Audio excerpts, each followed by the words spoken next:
Et moi, en fait,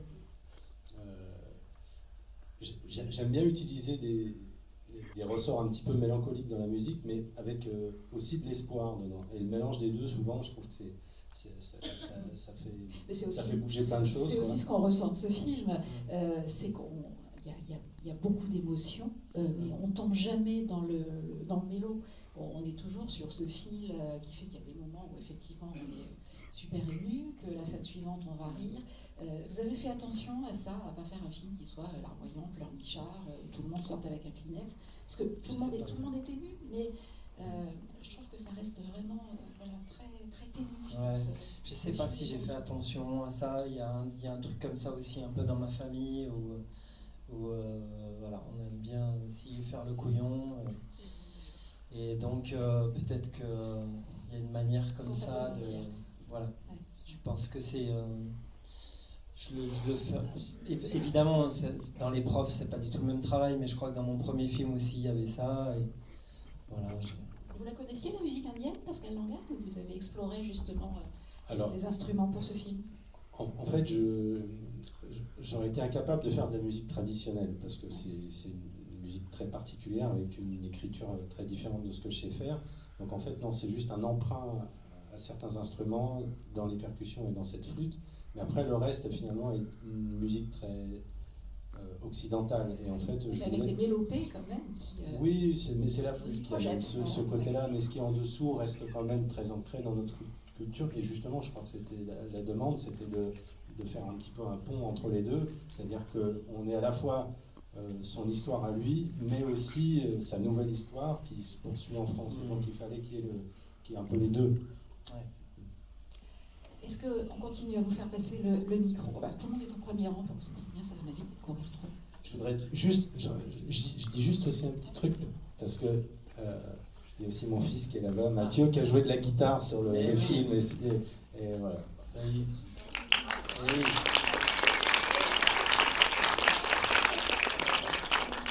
Bonsoir. Merci du coup d'être là pour présenter votre film. J'avais une question. Déjà, bravo pour avoir réussi à être passé de l'humour de Gaston Lagaffe à celui-ci, parce que le travail d'écriture ne doit pas être facile, j'imagine. Et surtout, je veux savoir comment ça vous est venu l'idée de prendre du coup Isabelle Nancy, pardon, et Gérard Depardieu du coup. C'était une idée que vous aviez sur le départ ou ça arrive Nanty, c'est un cas à part, c'est-à-dire qu'à chaque fois que je suis devant une page blanche en me disant de quoi je veux parler, que je trouve le sujet, ma deuxième interrogation c'est qu'est-ce que va faire Isabelle Nanty, qui depuis 30 ans, qui a été il y a 30 ans mon prof de théâtre et qui est devenu rapidement mon ami, après m'avoir martyrisé en cours, fait pleurer quand je rentrais dans ma chambre de bonne, parce qu'elle était hyper sévère avec moi, mais peut-être parce que justement elle croyait en moi.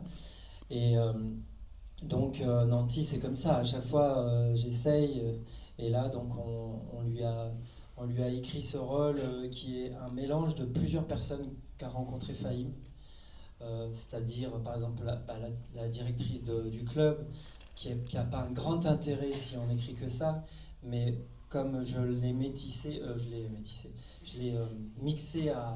à cette personne qui s'appelle Marion Lanvert et qui a interpellé François Fillon, et qui a eu ce courage comme ça d'appeler en direct France Inter. Du coup, ça devenait un personnage très intéressant et crucial.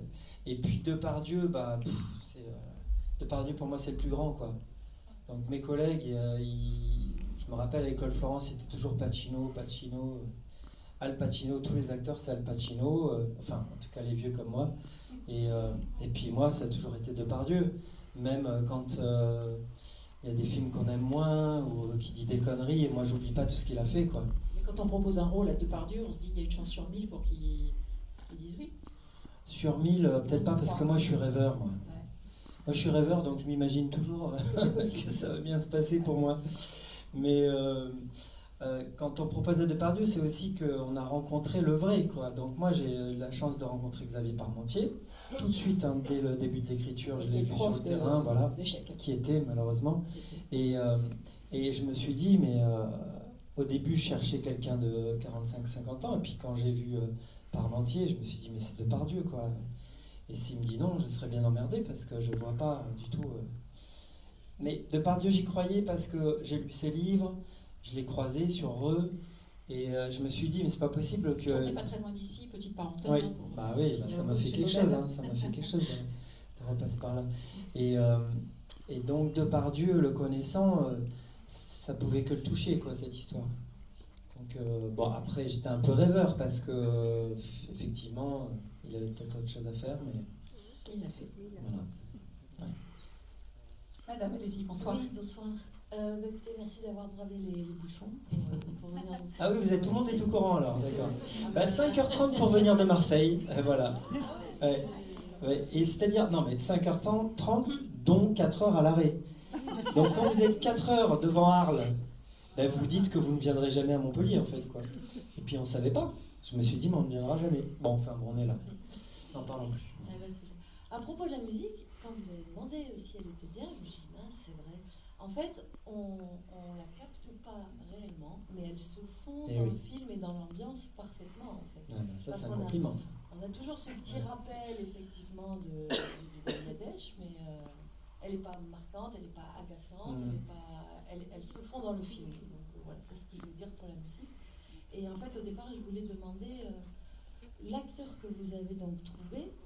Vous avez dit qu'il ne parlait pas français. Et combien de temps il a mis alors pour apprendre vraiment français? Combien de temps? Le temps du tournage.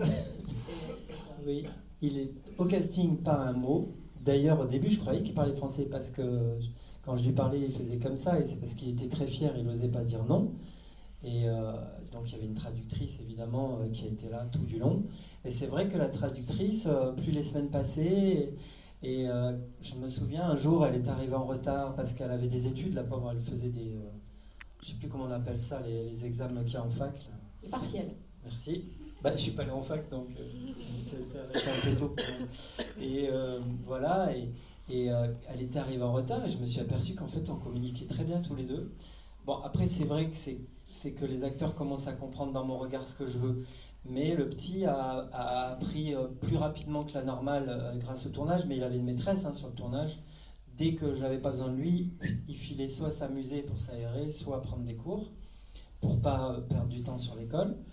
Et on va dire que quand il est rentré à Noisy-le-Grand, là où il habite, il avait doublé ses copains, quoi. C'est vrai qu'il a appris plus vite. Mais le vrai Fahim, par exemple, dans le bouquin, si je ne me trompe pas, il avait appris en 5 mois. Et vous n'avez pas dit combien de temps a tourné le tournage? Donc, lui, Ah, j'ai pas dit ça. Le tournage, il a duré... il a commencé le 1er août, et puis le 10 octobre, on a terminé dans le sud de la France, la partie française, et après on est parti quelques jours en Inde, juste à côté du Bangladesh. Ce qui est dingue dans son adaptation à la langue, au petit Fahim, c'est le décalage qui se creuse avec son père, qui lui a beaucoup plus de mal même à manger avec une fourchette et tout, alors que pour le gamin, qui revendique même aussi cette intégration-là, elle est incroyablement rapide. J'adore regarder cette scène parce que je ne sais pas ce que pense le père en fait. Est-ce qu'il est fier de son fils qui s'intègre?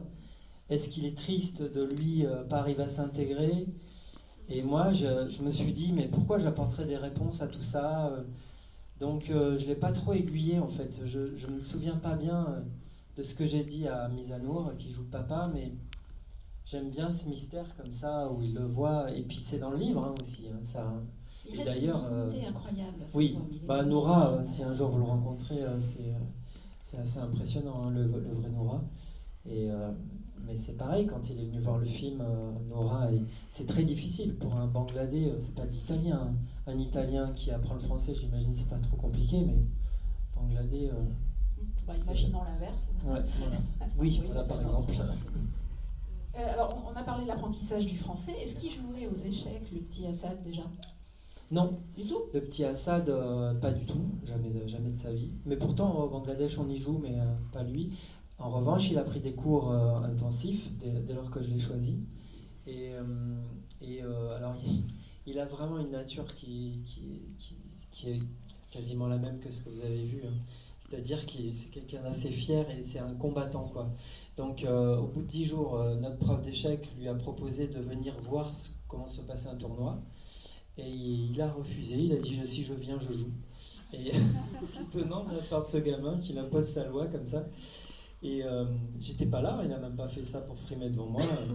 Et le petit, Ouais. il avait 14 ans. Ouais. Il est plus âgé que le rôle qu'il interprète. Et donc il l'a inscrit, et le petit a gagné toutes ses parties. Ça c'est vrai. Hein. Et